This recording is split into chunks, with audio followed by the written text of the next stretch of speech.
Helikopter serang merupakan salah satu elemen penting dalam kekuatan militer modern. Di antara berbagai jenis yang ada, K-52 Alligator buatan Rusia menjadi salah satu yang paling mencolok karena desain dan kemampuannya yang unik. Namun, muncul pertanyaan yang cukup menarik. Apakah Indonesia tertarik untuk mengakuisisi helikopter ini?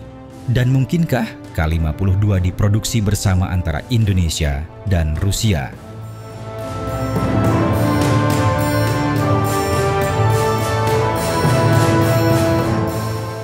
K-52 adalah helikopter serang generasi lanjut yang dirancang oleh Kamov Design Bureau. Ia merupakan versi 2 kursi dari K-50 dengan konfigurasi duduk berdampingan antara pilot dan kopilot. Keunikan utama, K-52 terletak pada sistem rotor koaksialnya. 2 rotor utama yang berputar berlawanan arah menghilangkan kebutuhan akan rotor ekor.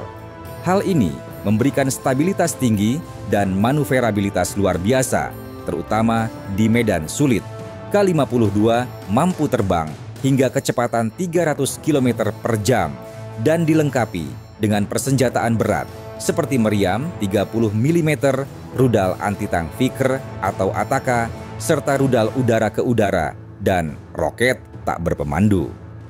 Dengan tambahan teknologi avionik modern, kamera termal, dan perlindungan lapis baja, helikopter ini sangat cocok untuk operasi tempur di segala kondisi cuaca dan waktu.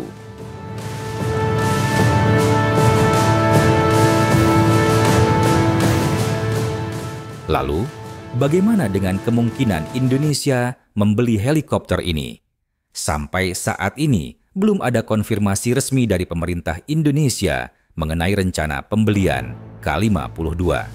Meski demikian, sempat beredar informasi bahwa Indonesia tertarik untuk mengakuisisi 25 unit K-52 untuk digunakan di wilayah Papua, khususnya dalam menghadapi kelompok bersenjata. Namun, informasi ini masih belum dapat dipastikan dan tidak muncul dalam daftar resmi alutsista TNI. Meski demikian, Indonesia memang tengah menunjukkan minat terhadap helikopter serang modern, mengingat kebutuhan operasional di daerah-daerah rawan konflik, serta penggantian unit-unit lama seperti Mi-35 dan Bell 1412.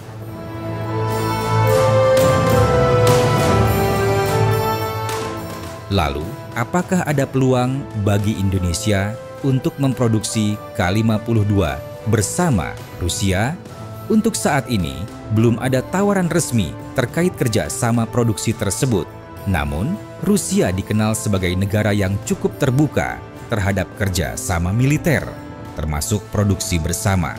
Salah satu contohnya adalah proyek K226T yang diproduksi bersama dengan India dalam program Make in India.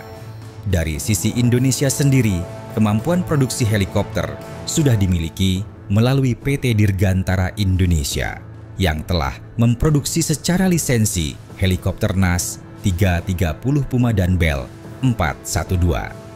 Bahkan, Indonesia juga pernah menjajaki kerjasama produksi pesawat tempur latih Yak-130 bersama Rusia.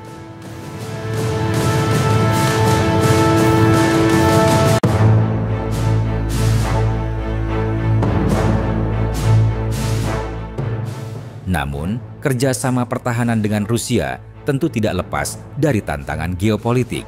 Indonesia sebelumnya sudah membatalkan rencana pembelian pesawat tempur Su-35 dari Rusia, salah satunya karena tekanan dari Amerika Serikat yang memberlakukan sanksi melalui UU CAATSA, Countering America's Adversaries Through Sanctions Act.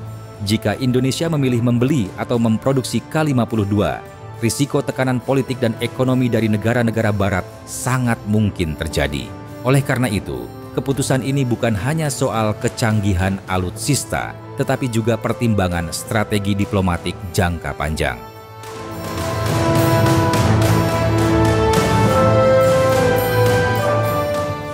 Kesimpulannya, K-52 Alligator adalah helikopter tempur canggih yang memiliki potensi besar dalam meningkatkan kemampuan tempur Indonesia, khususnya di wilayah rawan. Indonesia memiliki kapasitas industri untuk bekerja sama dalam produksi, dan minat terhadap helikopter serang juga terus tumbuh. Namun, hingga kini belum ada kepastian, baik terkait pembelian maupun produksi bersama K-5 II dengan Rusia. Keputusan tersebut akan sangat bergantung pada kebutuhan militer, kondisi anggaran, serta arah kebijakan luar negeri Indonesia di tengah ketegangan geopolitik global. Jika langkah ini diambil, maka Indonesia akan memasuki babak baru dalam modernisasi alutsista dengan segala risiko dan peluang yang menyertainya.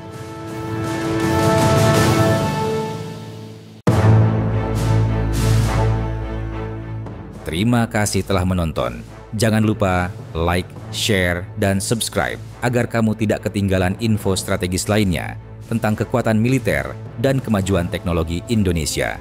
Sampai jumpa di video berikutnya.